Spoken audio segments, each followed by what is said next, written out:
this is kind of an interesting pairing of texts, and I wanted to let you know that that wasn't an accident, that I chose those specifically for that reason.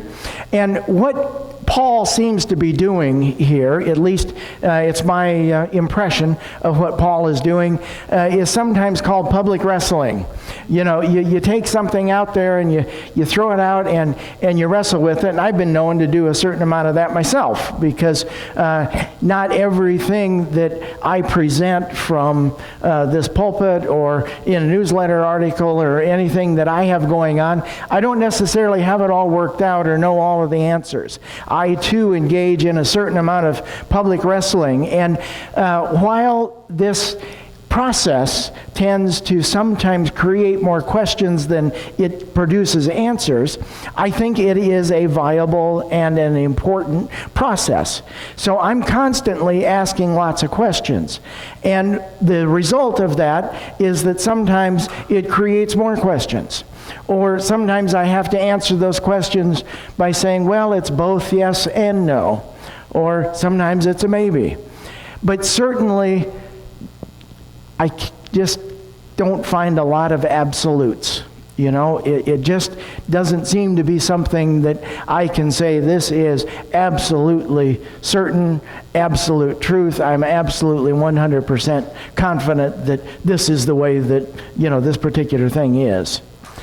Now, while that may seem disconcerting to you, it may seem confusing, in terms of your spiritual health, I think it is vitally important for you to work through this process. I think that our spirits and our souls and our general spirituality is healthier when we ask lots of questions and when we work through this process on our own. I don't think that there is a spirituality or a theology or a particular spiritual disposition that is a one-size-fits-all. I can't possibly create a spirituality for you and put it on a silver platter and say, here you go, follow these rules, believe these things, and everything will be all right. I don't think it works that way. I think that it is a requirement, really, of us to work through these questions, to work through this process on our own, to come to our own level of truth and understanding, to be able to have that flexibility. So I believe in a God that offers us that level of flexibility, but also that added level of responsibility. Because if you just take what somebody else says to be true, without any research, without any thought, without any prayer, without any contemplation whatsoever, that's really not very responsible.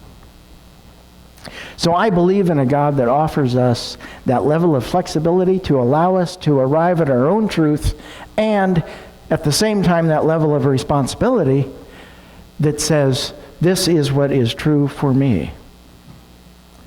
And then to have the courage to say, this is what's true for me. But it doesn't necessarily have to be true for you.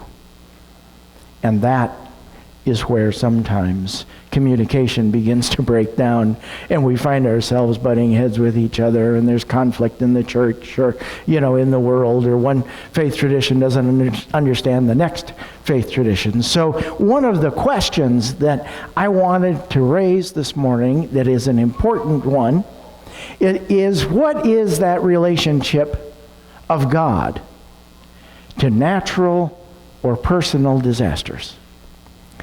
Now, Michelle mentioned a flood in Japan this morning, and often we have trouble wrapping our minds around what happens during a tsunami or a mass shooting or, a flood. And, a few weeks ago there was video coverage on the news about the volcanoes in Hawaii, and it's like, can you imagine standing there and watching, this river of lava come and eat your house? It's like, ooh, where is God in that? And how do you wrap your mind around that? But then there's also the case of personal disaster, personal tragedy. And another way of thinking about that is asking yourself, did God single me out for this? Am I somehow, off of the path? Am I outside of God's will? Am I being punished for something? Is there something going on here? Is God trying to get my attention? And that's some of those kinds of questions that we wrestle with. And if we have not gone through the work of trying to figure out what it is that we believe to be true, if we have just taken somebody else's formula and say, oh, this is good enough for me, at some point in your life, and maybe it's already happened to you, you come up against things that leave you stumped. They leave you wondering, where is God? What's going on? Why doesn't this match what I've been told? And then you have a crisis of faith. Then you have a crisis of belief because you haven't worked it out. It's not your own personal truth, your own personal theology. So if this feels uncomfortable, if it feels like you're being, it's confusing, if you don't know exactly what to believe, that's okay. You're in good company. Because Paul, I think, was suffering from exactly the same thing. And in his letter to Rome, he completely contradicts himself. In Romans 8:38 and 39, the basic message of what I read there is that nothing can separate you from the love of God. You are always secure in the love of God. There isn't anything that can happen to you. And then a few paragraphs later in chapter 9, he says essentially that God created Pharaoh only to harden his heart and to separate God from the Pharaoh. And the Pharaoh was singled out. Now you might say, oh, well, the Pharaoh, that's Old Testament, and that's Moses, and there was a whole set of plagues and disasters that kind of followed that separation, and Paul is New Testament, and, they're not, the two really aren't related, and I'd say, well, okay, that's one way of looking at it. But what Paul is really talking about is the character of God. And what that makes is God a little bit of a schizophrenic, where he's one character in the Old Testament and God's a new character in the New Testament. And I kind of prefer to think about God as being a little more stable than that. Okay? But again, these are things that you have to work out for yourself, that you have to think about what is happening. And usually in the Old Testament, I find evidence that, God changes God's mind, or there's these flip-flop positions, or these other, things and calamities that are going on, and there's expressions of God's anger and God's wrath. I tend to want to attribute all of those things to people rather than to God. But again, that's my truth. And I don't ask it necessarily to be your truth. So where does that leave us? How does this work out? Well, one of the ways that I think is easiest for us to begin this process, and that's part of how I view my responsibility here, is to prod you along into developing personal spiritualities that are foundationally solid. Personal spiritualities that will actually help you in the time of crisis. Personal spiritualities that you create on your own with a little bit of guidance and a little bit of help. So one of the things that I think makes it easier to begin this process of creating a spirituality, of beginning to ground yourself in what it is that you believe to be true about God, is to just do that. Get out a pencil and paper and make a list of all of the things that you believe to be true about God. And then when you encounter different spiritualities, different theologies, different ideas, different experiences, you can begin to compare that list to what you believe to be true about God to all of your other experience. And so this is one of the ways that I have, established or constructed, what I consider to be my personal spirituality. Now, there are many, many things that I believe to be true about God, but, as sermons go, I only have time generally for just one example.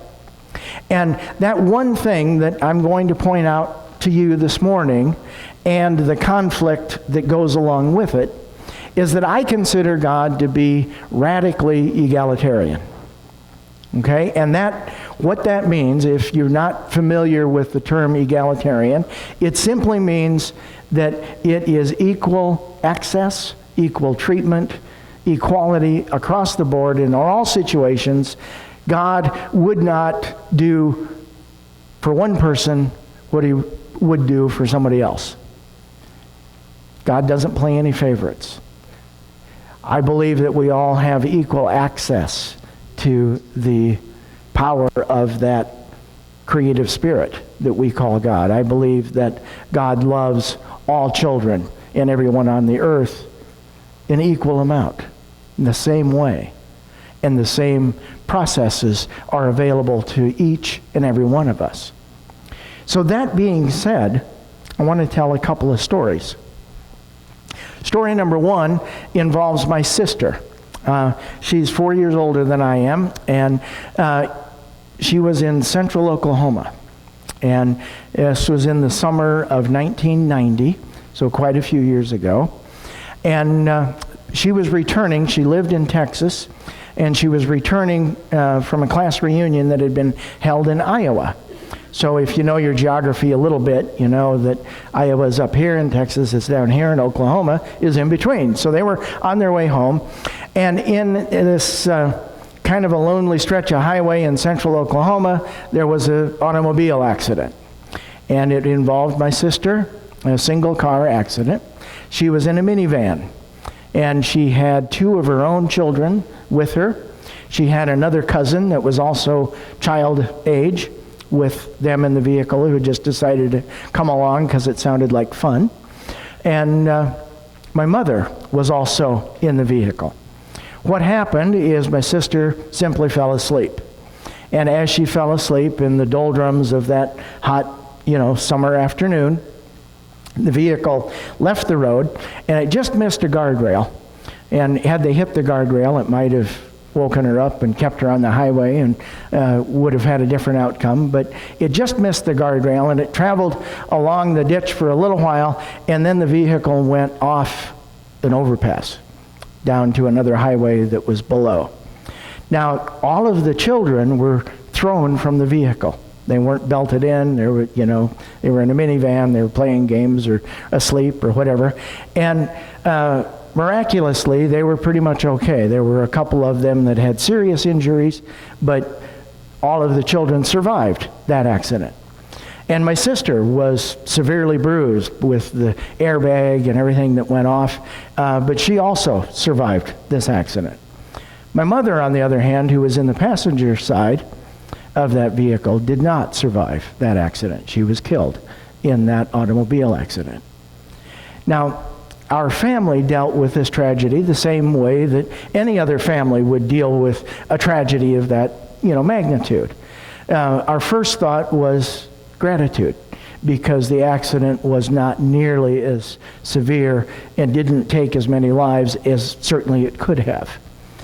We were grateful that there were no other vehicles involved, just the one vehicle. We were grateful, and we took comfort and solace in the fact that my mother had lived a full life.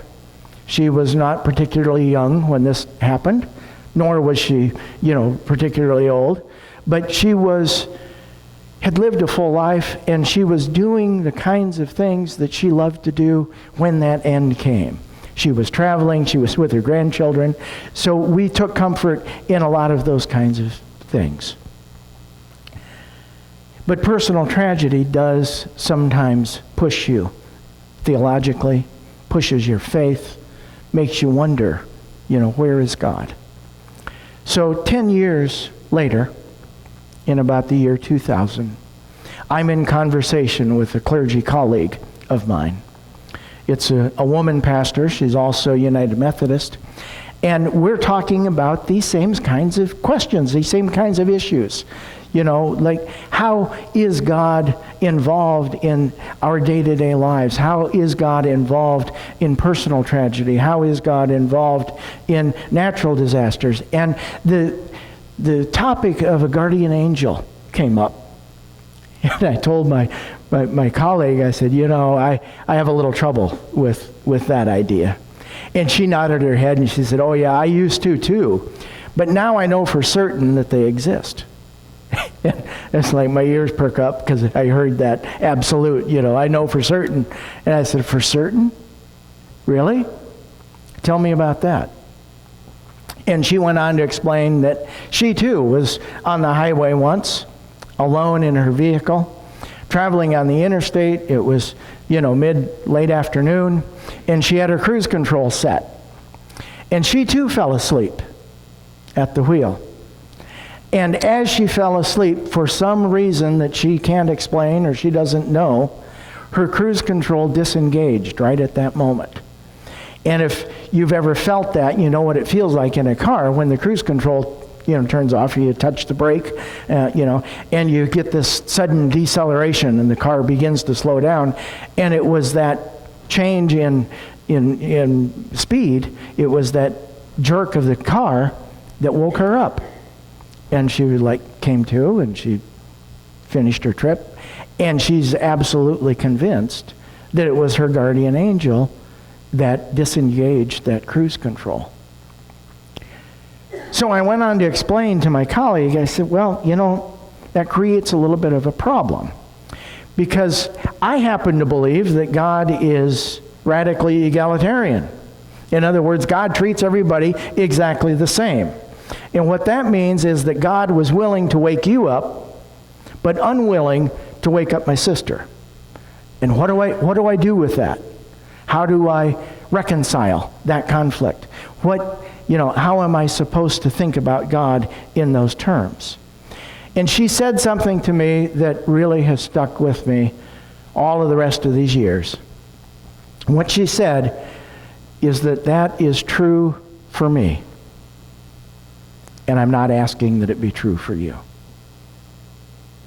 And in that statement, I think there is so much truth that each and every one of us have to get to that point where we understand that there are some things that bring people comfort. There are belief systems that people are comfortable with. There are ideas and concepts and experiences that, you know, verify what it is that they believe to be true, but it's not necessarily true for you.